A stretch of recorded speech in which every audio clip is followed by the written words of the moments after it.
Hello, कसे आहात सगळे? तर सगळ्यात आधी आज शिवणची कामं आवरायला घेतली आणि हा छोटा कार्डबोर्ड मला घरात दिसला. तर मग मी एक चांगलं DIY केलं.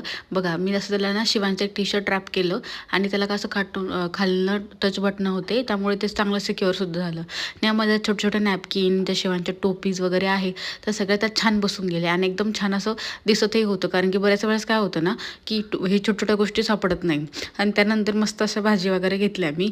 कारण सध्या तरी हिवाळा आहे अजून आणि ह्या हिरव्या पालेभाज्या ना खरंच खूप छान भेटतात आणि जरा स्वस्तसुद्धा आहे. मग त्यामुळे मी अजिबात हे नाही करत आहे. तसे आले तसे घेऊन घेत असते. आणि संध्याकाळी आम्हाला हळदी-कुंकवाचं इन्व्हिटेशन आलं. पहिल्यांदा असं झालं आहे की शिवांश झाल्यावरती की मला हळदी-कुंकवाचं इन्व्हिटेशन आलं आहे. कारण की पुण्यात इतके दिवस जरी होते मी, मला असं कुठंच हळदी-कुंकवाला नव्हते गेले आणि असं कधी मी घेतलं पण मी स्वतःसुद्धा गेलं नव्हतं. तिथं बोरन्हाण पण होतं त्या सईबाळाचं आणि शिवांशला बी खूप मजा आली ते सगळं करताना, की तो पहिल्यांदा पाहत होता की कसं करतात वगैरे असं.